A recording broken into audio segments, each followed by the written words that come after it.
All right, let's see what we got. Oh, whoa, whoa, whoa, oh my gosh. What is this? It feels like I'm walking on clouds.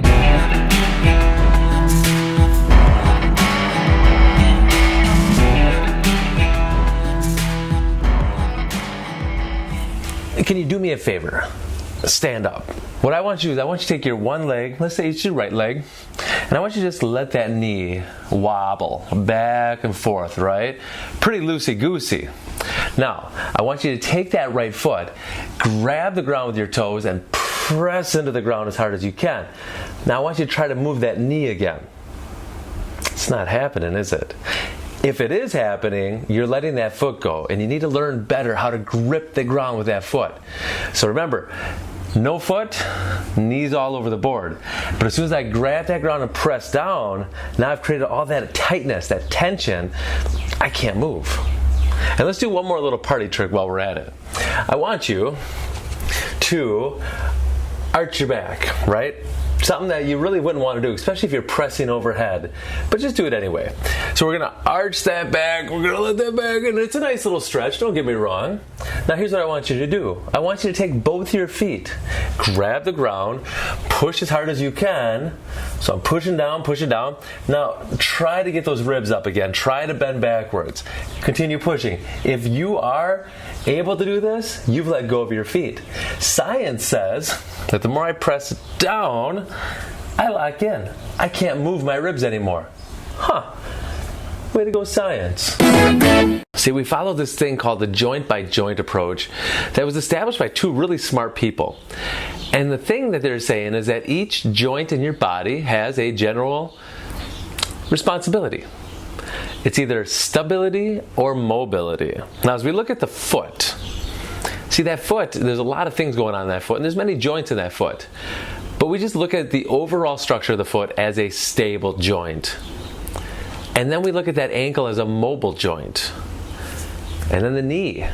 The knee's a stable joint. The knee's a dumb joint, right? It's a hinge joint, just like my elbow. It goes back and forth, right? The knee's not meant to twist. And that's where people go wrong. So what this is saying is that when one joint loses the integrity and cannot maintain its function, then the joint above and below have to make up for that lost stability. So when I'm losing that stability in my foot, guess what happens? My ankle says, listen, foot, you're not doing your job. I got to take over. So now the ankle becomes more stable when it's supposed to be mobile. And then it loses that mobility. So guess what the knee says? Hey, don't worry, ankle. I got you. We're going to create more mobility where that knee should be stable. And then up the chain it goes. So your poor feet, your lack of foot engagement could be the reason why you have troubled knees, a bad back, maybe even bad shoulders and neck. There's a cat. Stay away from my ankle, cat.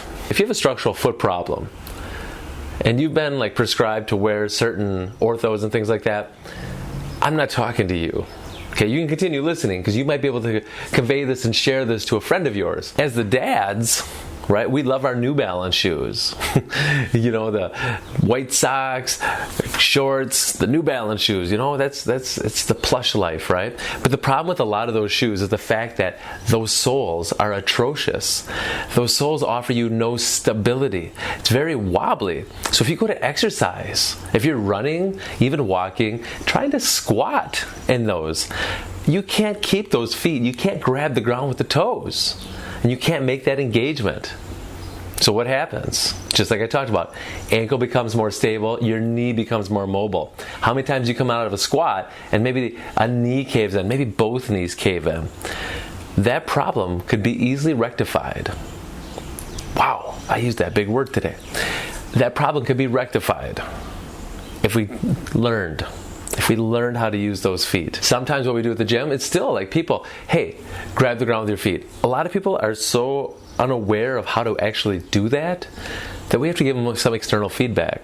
So we use bands. We'll put bands around both feet for squatting, for hip hinging, for pushing, like I mentioned, because now all of a sudden when I put that band around the feet, the magic doesn't happen because I throw a band around your feet. Anybody can throw a band around your feet.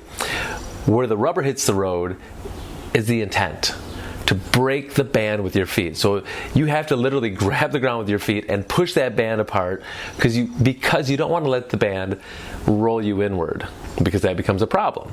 So all of a sudden now the brain is learning how to use those feet to make you more safe in your movements, in your exercises. Whether they're walking, whether they're jumping, whether they're squatting, right?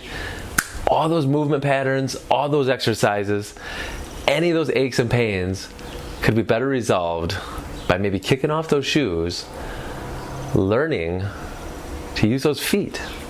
All 26 bones in each foot. From my feet to your feet. You're welcome.